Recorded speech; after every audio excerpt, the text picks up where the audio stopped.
जय माता दी।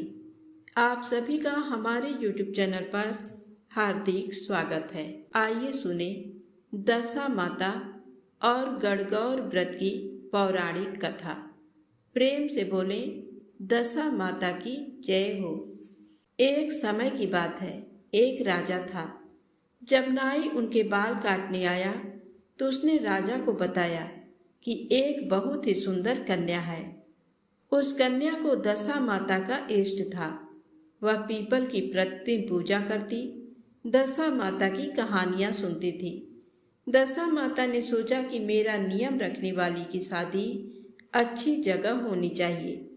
तो फिर राजा ने नाई से कहा कि ऐसी सुंदर कन्या से मैं शादी कर लूं। राजा ने उस कन्या से शादी कर ली। शादी करके महल में आए। राजा के एक रानी पहले से ही थी। उस रानी ने सोचा कि इतनी सुंदर दूसरी रानी आ जाएगी तो मेरा रुतबा और आदर कम हो जाएगा। तो बड़ी रानी काला हाथ करके आई और नई रानी के मुंह पर लगा दिया। राजा ने जब नई रानी का चेहरा देखा तो बहुत दुखी हुए कि नाई ने हमारे साथ धोखा किया। ऐसे काले मुंह वाली गिलहरी जैसी शकल वाली लड़की से मेरी शादी करा दी। राजा ने नई रानी को अलग कक्ष में रख दिया। उससे बातचीत भी नहीं करते थे और उसकी तरफ देखते भी नहीं थे। राजा के ऐसे व्यवहार से छोटी रानी बहुत दुखी हो गई। उसको समझ नहीं आ रहा था कि वो क्या करे, कैसे राजा को समझाए। फिर कुछ समय पश्चात उसने अपने पीहर खबर भेजी कि मेरे 4 रंग की पोशाक, वैसी ही चौपड़ और झूले की रस्सी भेजना। उसके लाल, हरी, केसरिया और गुलाबी चारों रंग की पोशाक, चौपड़ और झूले की डोरी आ गई। फिर उसके बाद उसने दासियों से मालूम करवाया कि राजा आज घूमने के लिए कौन से बाग में जाएंगे। उसको पता चला कि राजा आज गुलाब बाग में घूमने जाएंगे। उसने गुलाबी रंग की पोशाक पहन ली, 16 श्रृंगार किया और अच्छे अच्छे जेवर पहन लिए और फिर वह गुलाबी चौपड़ और गुलाबी रस्सी लेकर गुलाब बाग में राजा के आने से पहले ही पहुंच गई। बाग में पहुंचकर उसने गुलाबी चौपड़ बिछा दी और पास में ही झूला डालकर झूलने लगी। राजा बाग में घूमने आए तो उन्होंने उसे देखा और सोचने लगे कि कितनी सुंदर राजकुमारी झूला झूल रही है। रानी ने पूछा, हे राजा, चौपड़ खेले? राजा ने हामी भर दी। दोनों चौपड़ खेले, बातें की और फिर राजा वहां से चले गए। राजमहल में जाते समय राजा मन ही मन विचार करने लगा कि ऐसी सुंदर कन्या तो अपने महल में होनी चाहिए। राजा के महल में आने से पहले ही छोटी रानी दासियों की मदद से राजमहल में आ जाती हैं। अब दूसरे दिन रानी ने पता कराया कि राजा कौन से वाले बाग में जाएंगे। रानी को पता चला कि राजा हरियाली बाग में जाएंगे। उस दिन रानी हरी पोशाक पहनकर और 16 श्रृंगार करके हरी चौपड़, हरी रस्सी लेकर दासियों को साथ में लेकर बाग में पहुंच गई। चौपड़ बिछाया, झूला लगवाया और झूलने लगी। राजा के आने पर दूसरे दिन भी वह पूछती हैं, हे राजा, आइए चौपड़ खेलें। राजा कहते हैं, हाँ खेलते हैं। तीसरे दिन वह लाल बाग में गई, लाल पोशाक पहनी, लाल चौपड़ ली और लाल रस्सी लेकर गई। और फिर चौथे दिन केसरिया पोशाक पहनकर केसरिया चौपड़ और रस्सी लेकर केसरिया बाग में गई। राजा उस पर बहुत ही मोहित हो गए, पर राजकुमारी को तो मालूम था तो वो शर्माती नहीं थी। अगली रात रानी ने चारों पोशाकें, रस्सी और चौपड़ सब रानी के कक्ष के बाहर बरामदे में रख दिए और उंगली के चीरा लगाकर हाय हाय करने लगी।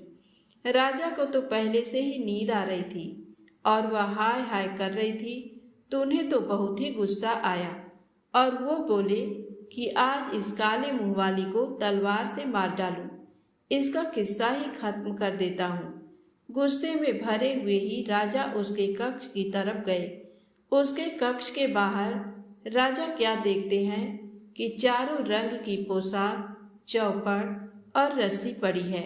राजा ये सब वहां देखकर सोचने लगे कि ये सब तो उस राजकुमारी के हैं। वो सोचने लगे कि ये सब यहाँ कैसे आ गए।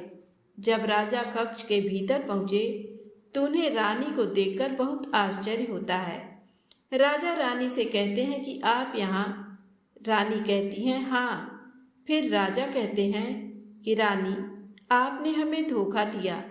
रानी कहती है मैंने आपको धोखा नहीं दिया, आपने मुझे धोखा दिया। राजा कहते हैं कि तुम्हारे चेहरे पर तो गिलहरी की तरह काली लकीरें थी। रानी कहती है कि वो तो आपकी बड़ी रानी ने मुझे प्यार करते समय लगा दी थी। उनको लगा होगा कि मेरे आने से आप उनका आदर कम कर दोगे।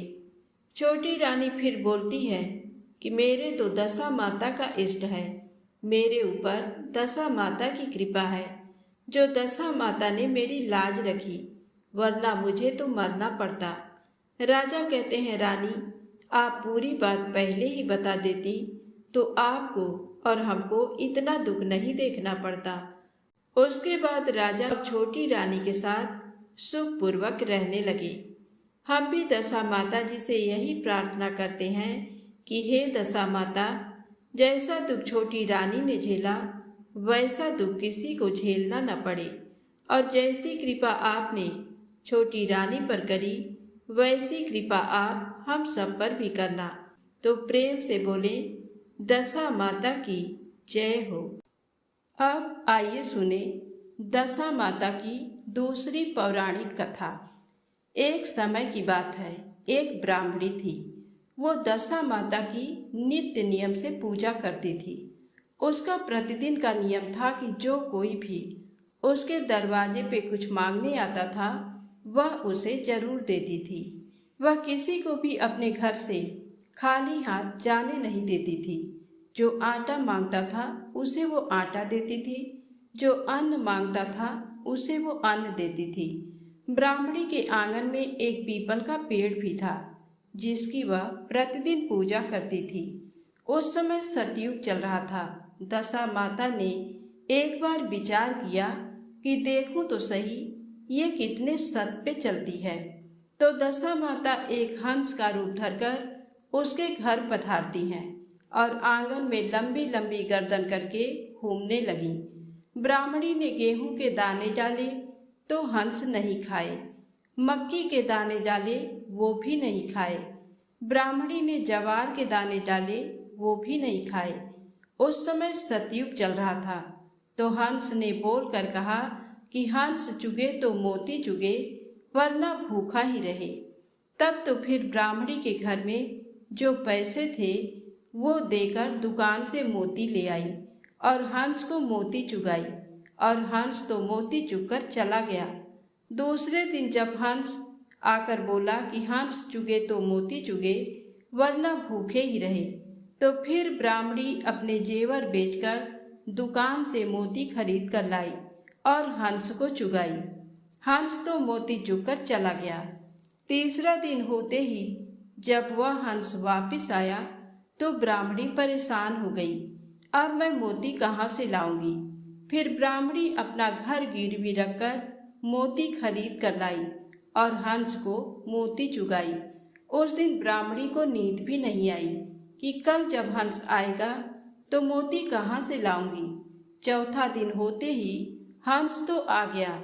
फिर ब्राह्मणी अपनी बेटी को सेठ के यहाँ नौकरानी के रूप में रखने की बात करके सेठ से पैसे लेकर आई। ब्राह्मणी बोलती है कि कल से मैं अपनी बेटी को आपके घर नौकरानी के रूप में भेज दूंगी। फिर ब्राह्मणी उन पैसों से मोती लेकर आई और हंस को चुगाई। रात को ब्राह्मणी सोचती है कि कैसे मैं अपनी बेटी को नौकरानी के रूप में सेठ के घर भेज दूं। लोग क्या सोचेंगे कि हमने अपनी बेटी को नौकरानी बना दिया। तो ब्राह्मणी बोलती है कि हम सवेरा होने से पहले ही यहाँ से चले जाते हैं, अपनी बेटी को नौकरानी नहीं बना सकते। वो लोग अंधेरे में ही निकलने लगे। उस समय पीपल परमेश्वर तो झरने लगे और नीचे गिरे हुए सारे पत्ते बेशकीमती मोती बन गए। तब ब्राह्मण ने कहा कि मेरे पैरों में कुछ चुभ रहा है, जरा दीपक तो लाना, देखते हैं क्या चुभ रहा है। फिर वो क्या देखते हैं कि आंगन में तो मोती ही मोती बिखरे पड़े हैं। ब्राह्मणी ने सारे मोती बटोरकर अपने पास रख लिए और बोली कि बस सुबह होते ही थोड़े मोती देकर सेठ जी के पैसे चुका देती हूँ। वो सेठ जी से बोलती है कि आपका ब्याज समेत सब उधार चुका दिया है। दशा माता जी की कृपा से ब्राह्मणी का सब दारिद्र्य दूर हो गया और उसके घर में आनंद हो गया। सेठ की लड़की ने उन बेशकीमती मोतियों की माला बनवाकर पहन ली। सेठ की लड़की के राजा की लड़की से दोस्ती थी।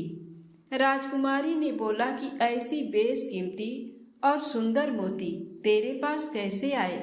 तब सेठ की लड़की बोलती है कि मुझे नहीं पता, ये तो मेरे पिताजी लाए। राजा ने सेठ जी को अपने राजमहल में बुलाया और राजा ने उससे पूछा कि तुम ऐसे मोती कहाँ से लाए? तब वह बोला कि मेरे पास एक ब्राह्मणी आई थी। 3 दिन तक तो वह उधार लेकर मेरे से मोती ले गई और चौथे दिन वापस मुझे ऐसे बेशकीमती मोती देकर गई। तब उस ब्राह्मणी को बुलाया गया और उससे पूछा कि ऐसे मोती कहाँ से लाई। ब्राह्मणी ने हंस वाली सारी बात बताई और बोली कि मेरे ऊपर तो पीपल परमेश्वर की कृपा हुई है। राजा अपने सैनिकों को बोलता है कि इसके घर से पीपल का पेड़ लेकर आओ। ऐसा पेड़ तो राजमहल में होना चाहिए। जब राजा के सिपाही पीपल खोदने लगे तो पीपल का पेड़ तो नहीं निकला, बल्कि सैनिकों के कांटे चुभने लगे। राजा ने कहा कि वो पीपल का पेड़ तो इनकी किस्मत में ही लिखा हुआ है, उसको वहीं रहने दो। तो प्रेम से बोले, दशा माता की जय हो। हे दशा माता, जैसी कृपा आपने उस ब्राह्मणी पे करी, वैसी कृपा हम सभी पर करना। कहानी कहने वाले पर भी, कहानी सुनने वाले पर भी। प्रेम से बोले, दशा माता की जय हो। अब आइए सुने गणगौर व्रत की पौराणिक कथा। ये व्रत चैत्र मास के शुक्ल पक्ष की तृतीया तिथि पर की जाती है। इस व्रत में भगवान शिव और माता पार्वती की पूजा की जाती है। एक बार भगवान शंकर तथा पार्वती जी नारद जी के साथ भ्रमण को निकले। चलते चलते वे चैत्र शुक्ल तृतीया के दिन एक गांव में पहुंच गए। उनके आगमन का समाचार सुनकर गांव की श्रेष्ठ कुलीन स्त्रियां उनके स्वागत के लिए स्वादिष्ट भोजन बनाने लगी। भोजन बनाते बनाते उन्हें काफी विलंब हो गया, किंतु साधारण कुल की स्त्रियां श्रेष्ठ कुल की स्त्रियों से पहले ही थालियों में हल्दी तथा अक्षत लेकर पूजन हेतु पहुंच गई। पार्वती जी ने उनके पूजा भाव को स्वीकार करके सारा सुहाग रस उन पर छिड़क दिया। वे अटल सुहाग प्राप्ति का वरदान पाकर लौटी। तत्पश्चात उच्च कुल की स्त्रियां अनेक प्रकार के पकवान लेकर गौरी जी और शंकर जी की पूजा करने पहुंची। सोने चांदी से निर्मित उनकी थालियों में विभिन्न प्रकार के पदार्थ थे। उन स्त्रियों को देखकर भगवान शंकर ने पार्वती जी से कहा, हे पार्वती, तुमने सारा सुहाग रस तो साधारण कुल की स्त्रियों को ही दे दिया, अब इन्हें क्या दोगी? पार्वती जी ने उत्तर दिया, हे प्राणनाथ, आप इसकी चिंता मत कीजिए। उन स्त्रियों को मैंने केवल ऊपरी पदार्थों से बना रस दिया है, इसलिए उनका रस धोती से रहेगा, परंतु मैं इन उच्च कुल की स्त्रियों को अपनी उंगली चीरकर अपने रक्त का सुहाग रस दूंगी। ये सुहाग रस जिसके भाग्य में पड़ेगा वह तन मन से मुझ जैसी सौभाग्यवती हो जाएगी।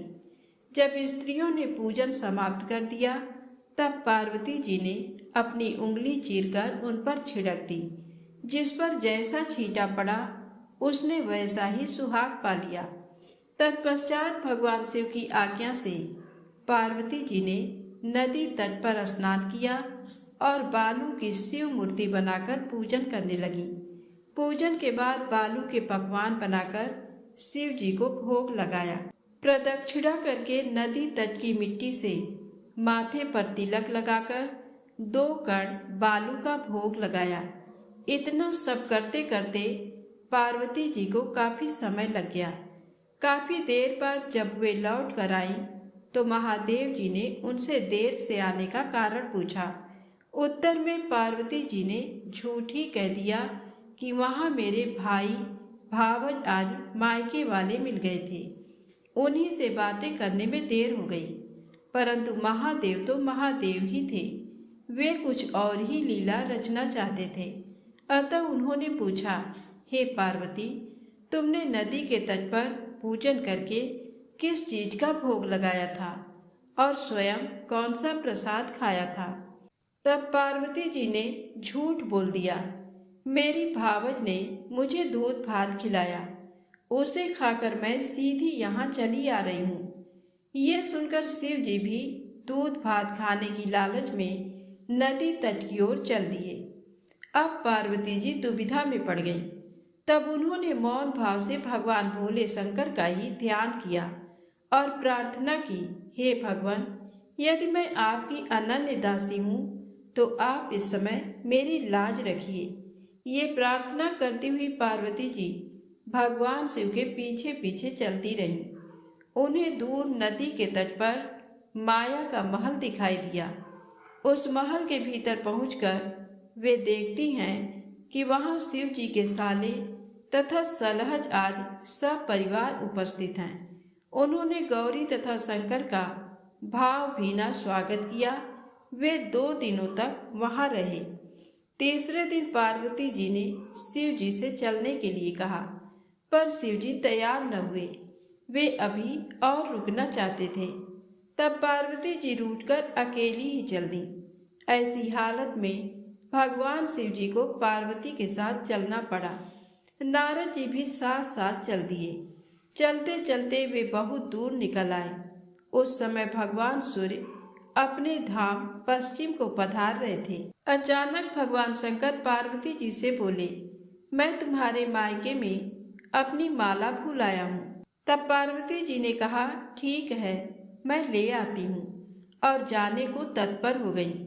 परंतु भगवान ने उन्हें जाने की आज्ञा न दी और इस कार्य के लिए ब्रह्मा पुत्र नारद जी को भेज दिया। परंतु वहां पहुंचने पर नारद जी को कोई महल नजर नहीं आया। वहां तो दूर दूर तक जंगल ही जंगल था, जिसमें हिंसक पशु विचर रहे थे।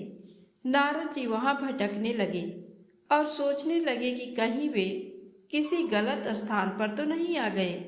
मगर सहसा ही बिजली चमकी और नारद जी को शिव जी की माला एक पेड़ पर टंगी हुई दिखाई दी। नारद जी ने माला उतार ली और शिव जी के पास पहुंचकर वहां का हाल बताया। शिव जी ने हंसकर कहा, नारद, ये सब पार्वती की ही लीला है। इस पर पार्वती जी बोली, मैं किस योग्य हूँ? तब नारद जी ने सिर झुकाकर कहा, माता, आप पतिव्रताओं में सर्वश्रेष्ठ हैं। आप सौभाग्यवती समाज में आदि शक्ति हैं। ये सब आपके पतिव्रत का ही प्रभाव है। संसार की स्त्रियां आपके नाम स्मरण मात्र से ही अटल सौभाग्य प्राप्त कर सकती हैं और समस्त सिद्धियों को बना तथा मिटा सकती हैं। तब आपके लिए ये कर्म कौन सी बड़ी बात है? महामाये, गोपनीय पूजन अधिक शक्तिशाली तथा सार्थक होता है। आपकी भावना तथा चमत्कार पूर्ण शक्ति को देखकर मुझे बहुत प्रसन्नता हुई है। मैं आशीर्वाद रूप में कहता हूँ कि जो स्त्रियाँ इसी तरह गुप्त रूप से पति का पूजन करके मंगल कामना करेंगी, उन्हें महादेव जी की कृपा से दीर्घायु वाले पति का संसर्ग मिलेगा। तो प्रेम से बोले, शंकर भगवान गौरी माता की जय हो।